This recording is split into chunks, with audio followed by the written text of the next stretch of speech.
what about the momentary subject to object division? If like let's take a situation, and I you know I don't know quite how the Abhidharma looks at nighttime dreaming. I mean, I do know from working with people in therapy, I know a lot about dreaming and a lot about my own dreaming and, noticing states in dreaming. There appears to be a material world when you're dreaming. You do taste the pizza and it does have some weight, and you do think about your desires and so on, but then when you're waking out of that, you're in a different dream.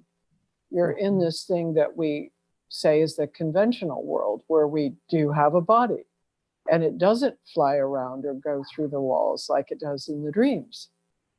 And so there's something that we're discriminating as our consciousness arises that would say, I'm in a dream that we call a dream, which is the nighttime thing, that kind of, rapid eye movement sleep, versus I'm walking around in the room here with the mountains out there, et cetera, et cetera.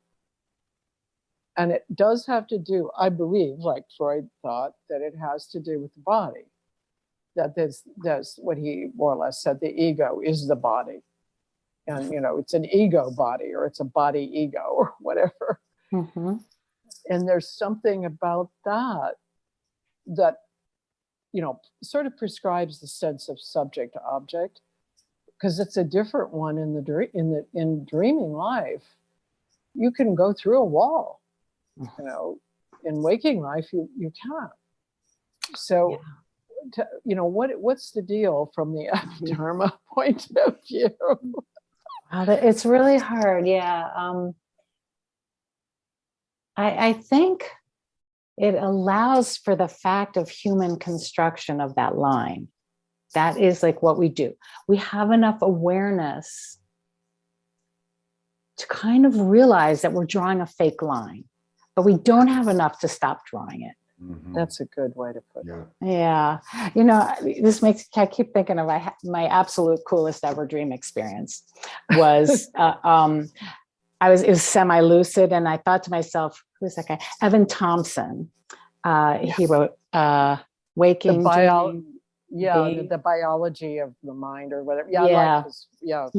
He, in one of his things, he said what the lamas try to do is they try to meditate in their dreams. So I'm in this dream, I think, Evan Thompson said I should try this. So I do.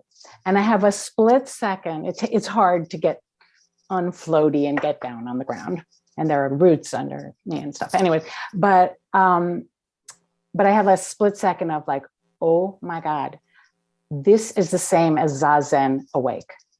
That the state of Zazen was dominant over sleep waking distinction. It was crazy. It was so wonderful of an experience. Could you say more about that? Could you say a bit more about that? I'm not quite up to speed on the terminology you're using. You might be, because it's a very, very unclear thing, but it's just that in that split second, when I settled into the sitting posture, I realized that the dominant determinant of my consciousness state was the fact that I was sitting, not that I was asleep and having a dream. That it was more that state I was in that split second was more like waking Zazen than it was like being in a dream, doing anything else. I see. But you could discern that. Yes, I kind of had a big flash of it, like, oh, what? And then I woke up. Yeah, but it was a big flash of like, oh my God, it's the same thing. So I don't know what that has to do with anything, but it was a really interesting experience. And sort of maybe, yeah. It has something to do with something. Mm-hmm. I mean, that I think Mingyur Rinpoche, in our interview with him, Mark, I think he's one of the people who points out, and it is pointed out, I don't know if it's in the Abhidharma or the sutras, that meditation is a state of mind. that is different from dreaming and waking. Yes, that's And- what I'm saying. It's a consciousness realm that is formed and fashioned by mental activity of me, but it is a consciousness realm.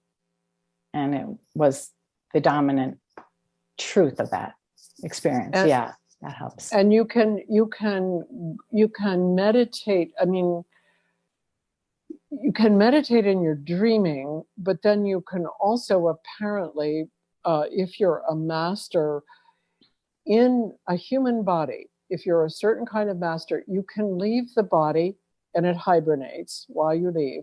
And you can go to a state of mind that's called the Pure Land.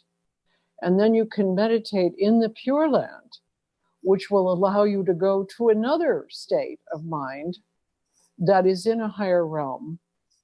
But you are still located in the human body originally. I mean, it's a weird idea, but I've actually in the book that's called The Fourth Uncle in the Mountain, which is about a Vietnamese master, that master is doing this, and his student, who is a Buddhist herbal doctor here in Vermont, his name is Wang Van Wing, and he's about 70 years old now, was the student of this master who's called the Fourth Uncle, who was 165 years old when he studied with him. And that master would leave his body for 2 months at a time in this cave. The body was not dead. And then the master taught Wang how to leave his body, but told Wang he was not strong enough to meditate in this other realm, that he could visit the realm, but he couldn't meditate there. So these are states of mind that humans, can enter into, but you have to have the capacity, I guess, to make these discriminations and discernments when you're not in, a typical waking mind, like you were in the sleeping mind. Right. Well, the realms of existence are real realms, I believe. And part of the karmic effects that are in that last Javana series have to do with if you have meditated and attained these realms in your human state, you will have more of a tendency to be reborn actually in those states. So in which state? The higher states? Higher states, yeah. Now that's sort of the human thing too, is unlike other of these 1 to 31 realms, humans can go anywhere in their next birth. So if you are really adept and you have really attained a capacity to fairly reliably enter into a higher state of consciousness, you may be reborn there. And the Abhidharma says there are beings, conscious beings without bodies that they can see and hear and don't have other senses. Those higher realms are very specified in terms of what is released from the human hold. And this kind of gets to subject and object, because essentially that is what is graded as being released in these higher realms. And, eventually, the Abhidharma taking you from this moment of human brain matter doing stuff to actually something that we could only call infinity, which is sort of an extinction of the consciousness processes.